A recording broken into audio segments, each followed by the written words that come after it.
1 Samuel chapter 15. Then Samuel said to Saul, "The Lord sent me to anoint you king over his people Israel. Now therefore, listen to the words of the Lord. This is what the Lord of hosts says. I witnessed what the Amalekites did to the Israelites when they ambushed them on their way up from Egypt. Now go and attack the Amalekites and devote to destruction all that belongs to them. Do not spare them, but put to death men and women, children and infants, oxen and sheep, camels and donkeys." So Saul summoned the troops and numbered them at Telaim, 200,000 foot soldiers and 10,000 men of Judah. Saul came to the city of Amalek and lay in wait in the valley. And he warned the Kenites, "Since you showed kindness to all the Israelites when they came up out of Egypt, go on and get away from the Amalekites. Otherwise I will sweep you away with them."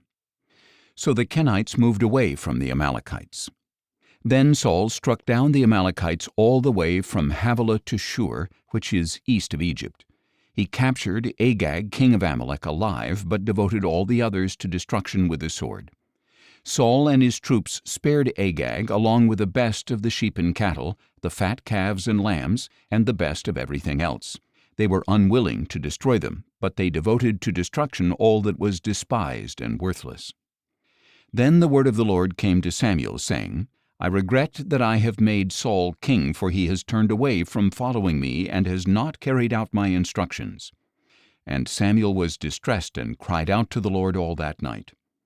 Early in the morning Samuel got up to confront Saul, but he was told, "Saul has gone to Carmel, and behold, he has set up a monument for himself and has turned and gone down to Gilgal." When Samuel reached him, Saul said to him, "May the Lord bless you. I have carried out the Lord's instructions."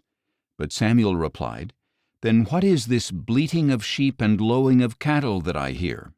Saul answered, "The troops brought them from the Amalekites. They spared the best sheep and cattle to sacrifice to the Lord your God, but the rest we devoted to destruction."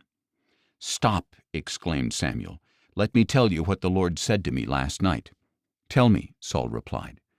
And Samuel said, "Although you were once small in your own eyes, have you not become the head of the tribes of Israel?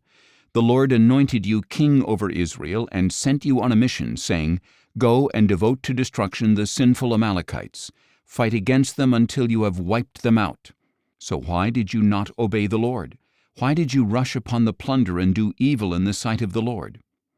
"But I did obey the Lord," Saul replied. "I went on the mission that the Lord gave me. I brought back Agag, king of Amalek, and devoted the Amalekites to destruction.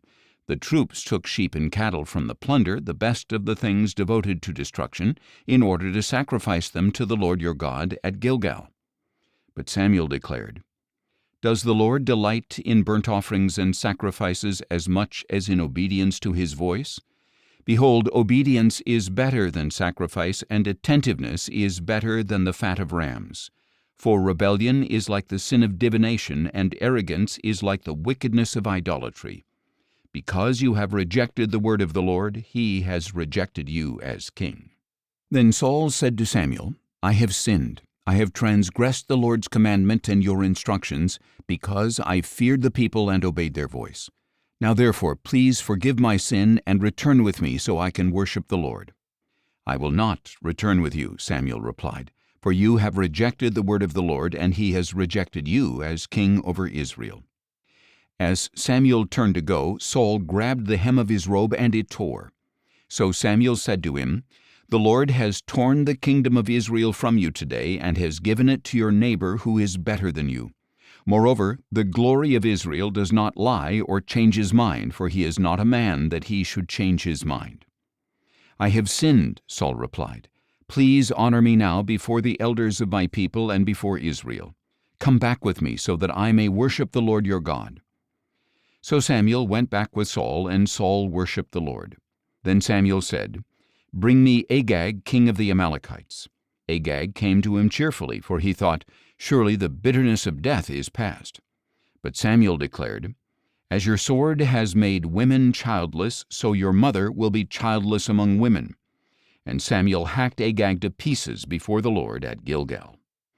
Then Samuel went to Ramah, but Saul went up to his home in Gibeah of Saul. And to the day of his death Samuel never again visited Saul.